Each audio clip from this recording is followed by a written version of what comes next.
Le sourire serein de Pierre Denis, l'élégance que des millions de Français associent au capitaine Philippe Tremen, dissimulait une vérité que presque personne n'aurait pu prévoir. Le 25 mai 2026, l'acteur s'éteignait à l'âge de 69 ans, emporté par une crise soudaine et foudroyante de SLA, maladie de Charcot. Et lorsque Corinne Touzet apprit qu'il avait gardé le secret pour ne pas inquiéter ses proches, ses larmes en disaient long. Avant d'être ce visage que les téléspectateurs retrouvaient avec une confiance presque familiale, avant d'être le capitaine Philippe Tremen dans Une femme d'honneur, Pierre Denis avait longtemps appartenu à un monde plus discret, plus exigeant, presque invisible aux yeux du grand public, celui du théâtre. Là, loin des lumières rapides de la célébrité, il avait appris la patience d'attendre son entrée en scène dans le silence des coulisses. La patience de recommencer une phrase jusqu'à ce qu'elle sonne juste. La patience de construire un personnage, non pas avec des effets, mais avec des regards, des silences, des gestes mesurés. Pierre Denis n'était pas un acteur qui cherchait à occuper tout l'espace. Il avait cette rare capacité à attirer l'attention sans jamais forcer, à imposer une présence sans hausser la voix. Dans les années 90, alors que la télévision française voyait émerger de nouvelles figures populaires, lui représentait une élégance différente, celle d'un homme posé, cultivé, presque à contre-courant d'une époque qui commençait déjà à confondre visibilité et importance. Il était de ces comédiens que l'on écoute avant même qu'il parle. Un port de tête, une manière de regarder son interlocuteur, une gravité douce dans la voix. Tout semblait chez lui raconter une histoire plus ancienne que le rôle lui-même. Et pourtant, derrière cette image de rigueur, ses proches décrivaient un homme bien plus drôle, plus tendre, plus malicieux que ne le laissait croire son apparence sérieuse à l'écran. Sur les plateaux, il pouvait désamorcer une tension par une remarque fine, faire rire une équipe fatiguée après des heures de tournage, puis redevenir, dès que la caméra tournait, ce professionnel d'une précision remarquable. Il refusait les excès, les provocations, les artifices. Il évitait les scandales avec une constance presque obstinée. Dans un métier où l'on vous demande parfois de vous vendre autant que de jouer, Pierre Denis avait choisi une autre voie, celle de la pudeur. Il disait peu, apparaissait rarement, refusait souvent les invitations trop bruyantes, les plateaux où l'intimité devient spectacle, les émissions où l'on transforme une vie en anecdote. Ce choix, certains l'ont peut-être pris pour de la distance, mais c'était autre chose. C'était une forme de fidélité à lui-même, une manière de protéger ce qui, pour lui, devait rester sacré. Le travail, le texte, les partenaires, le public. Même lorsque les usages changeaient, il gardait ses habitudes d'un autre temps. On raconte qu'il continuait à lire ses scénarios sur papier, à annoter ses pages à la main, comme si chaque rôle méritait encore ce contact concret avec l'encre, la marge, le silence. Voilà peut-être pourquoi tant de spectateurs l'aimaient sans toujours savoir pourquoi. Pierre Denis ne cherchait pas à séduire, il rassurait. Il incarnait une solidité rare, une forme d'humanité contenue. Et c'est précisément cette image-là, cette image d'un homme solide, droit, presque indestructible, qui rend aujourd'hui sa disparition si difficile à accepter. Il y a des duos de fiction qui dépassent l'écran, des regards qui semblent durer un peu plus longtemps que prévu, des silences entre deux répliques qui donnent au public l'impression d'assister à quelque chose de vrai, de fragile, de presque secret. Entre Corinne Touzet et Pierre Denis, cette alchimie-là a existé dès les grandes années de Une femme d'honneur. Lui, avec sa retenue élégante, elle, avec cette force lumineuse, cette autorité sensible qui avait fait d'elle l'une des figures les plus aimées de la télévision française. Ensemble, ils formaient un équilibre rare. Rien n'était trop appuyé, rien n'était trop démonstratif. Et pourtant, tout semblait chargé d'émotion. Le public le sentait, le public le devinait. Le public projetait peut-être aussi ses propres rêves sur ces deux silhouettes familières. Très vite, les rumeurs ont commencé à circuler. Étaient-ils seulement partenaires de jeu? Y avait-il, derrière les scènes, derrière les sourires de promotion, derrière cette complicité évidente, une histoire plus intime? Ni l'un ni l'autre n'a jamais vraiment nourri ces spéculations. Ils n'ont pas fait de grandes déclarations. Ils n'ont pas transformé leur lien en feuilleton médiatique. Et c'est peut-être cela qui a rendu le mystère encore plus fort. Corinne Touzet disait simplement que Pierre Denis était l'un de ceux qui la comprenaient le mieux sur un plateau. Une phrase sobre, une phrase pudique, Mais dans cette pudeur, beaucoup ont entendu quelque chose de profond, car comprendre quelqu'un sur un plateau, ce n'est pas seulement savoir où se placer ou comment lui donner la réplique. C'est sentir sa respiration avant une scène difficile. C'est deviner quand il faut parler et quand il vaut mieux se taire. C'est offrir à l'autre un espace de confiance, dans un métier où l'on expose sans cesse ses émotions, son visage, ses failles. Pendant plus de 10 ans, cette confiance a accompagné leur travail. Et à force de les voir ensemble, les téléspectateurs ont fini par les accueillir comme des proches. Ils n'étaient plus seulement deux acteurs. Ils étaient une partie du dimanche soir, une partie du salon familial, une partie de ces souvenirs télévisuels qui se mélangent aux souvenirs personnels. Voilà pourquoi, lorsque la nouvelle de la mort de Pierre Denis a été annoncée, les réseaux sociaux français se sont remplis d'anciens extraits, de scènes partagées, de messages bouleversés, comme si chacun cherchait, dans ces images d'autrefois, une preuve que le temps n'avait pas vraiment passé. Mais le temps passe. Il passe même lorsqu'on croit avoir conservé les visages intacts dans notre mémoire. Et pour Corinne Touzet, cette disparition a eu une violence particulière. Non seulement elle perdait un partenaire de jeu, mais elle découvrait aussi qu'il avait souffert en silence, qu'il avait affronté seul une maladie terrible, qu'il avait choisi de ne rien dire. Alors les rumeurs anciennes, les sourires d'hier, les scènes tant aimées ont soudain pris une autre couleur, celle du regret, celle des mots que l'on n'a pas pu prononcer, celle d'un lien profond que la vie, dans sa brutalité, a refermé trop vite. Il fut un temps où Pierre Denis entrait dans les foyers français sans frapper, simplement porté par le générique d'une série que beaucoup attendaient, comme on attend une visite familière. Une femme d'honneur n'était pas seulement un rendez-vous télévisé, c'était une habitude, un repère, presque un rituel. Dans cette époque où les soirées devant la télévision rassemblaient encore des générations entières, son visage s'est inscrit doucement dans la mémoire collective. Il n'avait pas besoin de grandes tirades pour exister.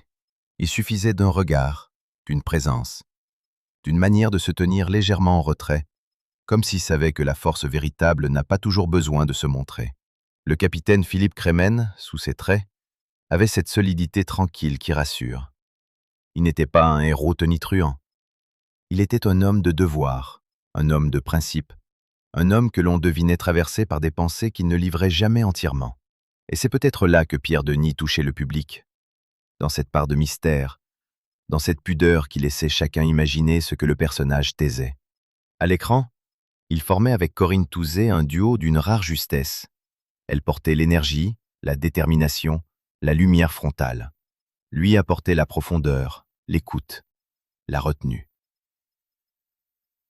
Leur complicité donnait à chaque scène une tension douce, comme si quelque chose pouvait se dire sans jamais être formulé. Les téléspectateurs, eux, n'étaient pas dupes. Ils voyaient bien cette manière de se répondre, cette confiance immédiate, cette émotion contenue qui passait d'un visage à l'autre. Alors, au fil des épisodes, Pierre Denis est devenu plus qu'un acteur apprécié.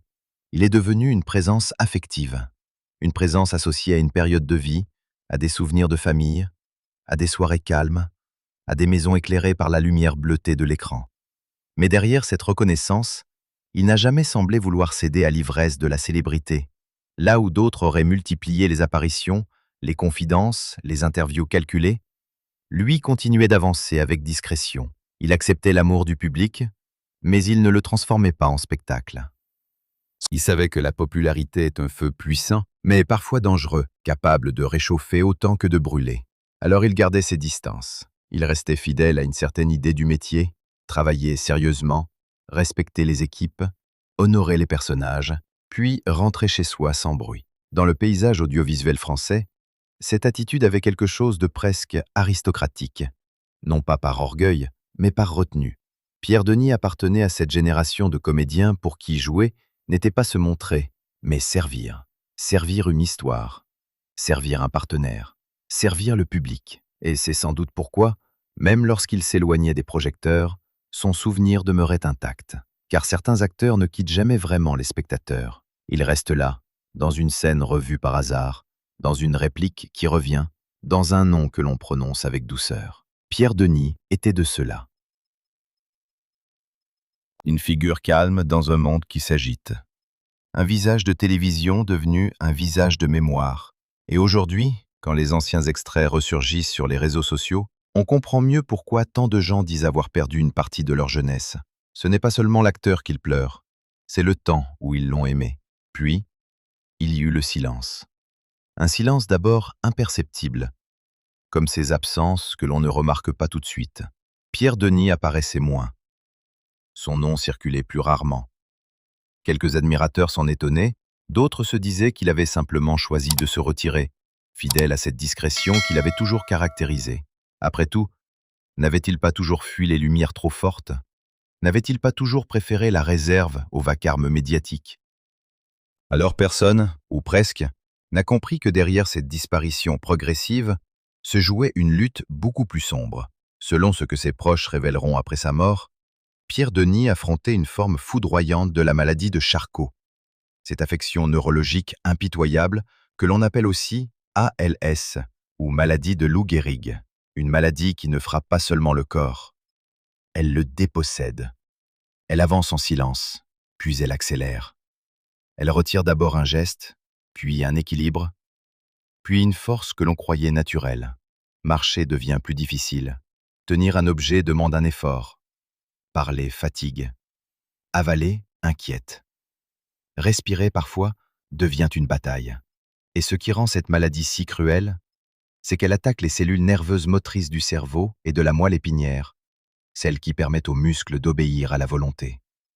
L'esprit demeure là, lucide, témoin de ce que le corps abandonne peu à peu. Comment accepter cela lorsque l'on a passé sa vie à habiter des rôles, à maîtriser sa voix, son regard, sa posture? Comment dire aux autres que ce corps, outil de travail, outil d'expression, outil de dignité, commence à vous échapper? Pierre Denis, lui, aurait choisi de ne pas le dire. Pas par mensonge, pas par froideur, mais parce qu'il ne voulait pas que l'inquiétude entre dans les yeux de ceux qu'il aimait. Il ne voulait pas devenir un sujet de compassion. Il ne voulait pas que ses amis, ses collègues, son public le regardent à travers la maladie plutôt qu'à travers l'homme qu'il avait été. Ceux qui l'ont connu le décrivent comme un homme élégant jusque dans la douleur, poli jusque dans l'épreuve, presque incapable de se placer au centre d'un drame personnel. Il détestait l'idée d'être plein. Alors il a porté cela comme il avait porté tant de silence à l'écran, avec retenue. Mais la maladie, elle, n'avait aucune retenue. Elle fut rapide, brutale, fulgurante. Corinne Touzet, en apprenant la vérité, n'a pas seulement pleuré la mort d'un ami, elle a pleuré l'ignorance dans laquelle il l'avait laissée, cette ignorance qu'il avait sans doute voulu comme un dernier geste de protection. Elle a dit que tout avait été trop rapide, trop cruel. Et dans ces mots, il y avait l'effroi de tous ceux qui découvrent trop tard qu'un être cher combattait seul. On se demande alors, aurait-on pu appeler davantage? Aurait-on pu voir un signe? Aurait-on pu deviner, derrière une absence, derrière une voix moins présente, derrière un retrait discret, l'annonce d'un effondrement? Ces questions arrivent toujours après. Elles arrivent quand il n'y a plus de réponse possible. Et c'est peut-être cela, la vraie violence de cette histoire. Pierre Denis n'est pas seulement parti. Il est parti en emportant avec lui la douleur qu'il avait voulu cacher. Ce qu'il y a de plus déchirant dans les derniers mois de Pierre Denis, c'est peut-être cette contradiction terrible entre l'image que le public gardait de lui et la réalité que la maladie imposait peu à peu. Dans la mémoire collective, il demeurait cet homme droit, élégant, presque immobile dans sa force. Un homme qui semblait traverser les scènes avec une autorité calme, une intelligence silencieuse, une présence que rien ne pouvait vraiment ébranler. Et pourtant, dans l'ombre, son corps commençait à lui échapper. D'abord sans doute par de petits signes, une fatigue plus lourde qu'à l'habitude, un geste moins précis, une faiblesse que l'on explique par l'âge, par le stress, par une mauvaise nuit. Qui s'inquiéterait au début d'un objet que l'on tient moins fermement? Qui penserait immédiatement au pire lorsque la marche devient un peu moins assurée? La maladie de Charcot est ainsi faite. Elle s'invite sans fracas, puis elle ferme les portes l'une après l'autre. Elle attaque ce que l'on croit acquis depuis toujours. Se lever, avancer, écrire, parler, respirer. Tout ce qui semblait simple redevient immense. Tout ce qui était automatique devient effort. Et pour un acteur, pour un homme dont toute la vie avait reposé sur le contrôle du corps, de la voix, de la respiration, cette dépossession devait avoir quelque chose d'insupportable. Pierre Denis avait bâti son art sur la nuance. Il savait qu'un silence peut dire autant qu'un monologue, qu'un léger mouvement d'épaule peut révéler une blessure, qu'une phrase prononcée un peu plus bas peut bouleverser davantage qu'un cri. Mais lorsque la maladie prend le contrôle, ce n'est plus l'acteur qui choisit le silence. C'est le corps qui l'impose. Ce n'est plus le comédien qui ralentit un geste pour le rendre plus juste, c'est la faiblesse qui le retient. Et cette différence, intime, cruelle, personne ne pouvait vraiment la mesurer de l'extérieur. Ceux qui l'apercevaient encore, rarement, gardaient l'impression d'un homme digne, peut-être fatigué, mais toujours debout. Quelques apparitions, quelques images, quelques souvenirs récents montraient encore un Pierre Denis que l'on voulait croire solide. Voilà pourquoi l'annonce de son effondrement si rapide a bouleversé tant de gens. Comment accepter qu'en moins d'un an, une existence entière puisse basculer ainsi? Comment croire qu'un homme encore présent dans les souvenirs proches, encore vivant dans les images récentes, ait été arraché si vite à la lumière? Sa famille parlera d'une forme fulgurante, d'une progression dévastatrice, presque sans répit. Ce mot, fulgurant, dit tout. Il dit la vitesse, il dit la violence, il dit l'absence de temps. Pas le temps de se préparer, pas le temps d'expliquer, pas le temps peut-être de faire ses adieux comme on l'aurait voulu. Et dans cette course contre une maladie qui avance trop vite, Pierre Denis semble avoir choisi ce qui ressemblait le plus à lui, la pudeur. Il n'a pas voulu que son nom soit associé à une lente exposition de sa souffrance. Il n'a pas voulu que les regards se posent sur lui, avec pitié. Il a préféré s'effacer, réduire les apparitions, protéger les siens du spectacle de l'épreuve. Mais peut-on vraiment protéger ceux qu'on aime en leur cachant sa douleur? Ou ne fait-on que leur laisser, après coup, un chagrin plus lourd encore, chargé de questions sans réponse? C'est là que le drame devient intime. Corinne Touzet, ses collègues, ses amis, tous ceux qui pensaient le connaître, découvrent soudain qu'un combat se déroulait à quelques pas d'eux, sans bruit. Et cette découverte transforme la peine en vertige, car on ne pleure pas seulement l'homme disparu, on pleure aussi l'homme seul face à la nuit, l'homme qui souriait peut-être encore alors que son corps cédait, l'homme qui a porté jusqu'au bout cette élégance ancienne, presque tragique, ne pas déranger, ne pas inquiéter, ne pas peser sur les autres. Pierre Denis est parti comme il avait vécu dans le regard public, discrètement. Mais ce silence, aujourd'hui, résonne plus fort que n'importe quelle confession.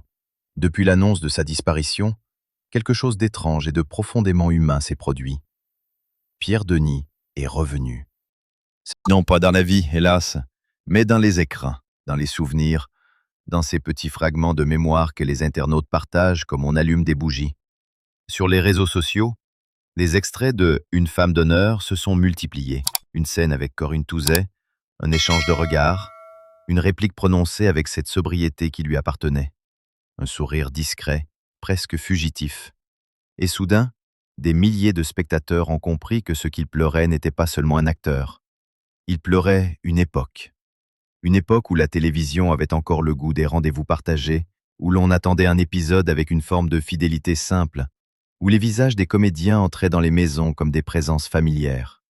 Pierre Denis faisait partie de cette histoire-là. Il était de ceux que l'on ne commentait pas toujours, mais que l'on retrouvait avec plaisir. De ceux dont la disparition laisse un vide plus grand qu'on ne l'aurait imaginé.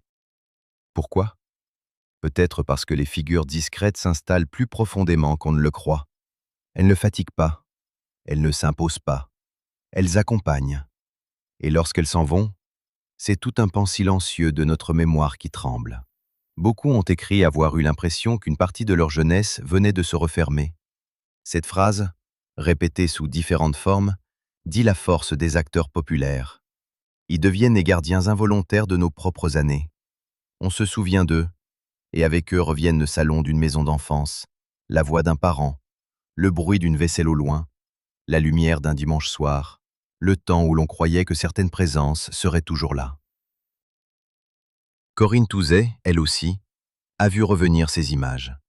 Mais pour elles n'avaient pas seulement la douceur de la nostalgie, elles avaient la douleur du manque. Dans chaque scène partagée, il y avait désormais un adieu que personne n'avait entendu au moment du tournage.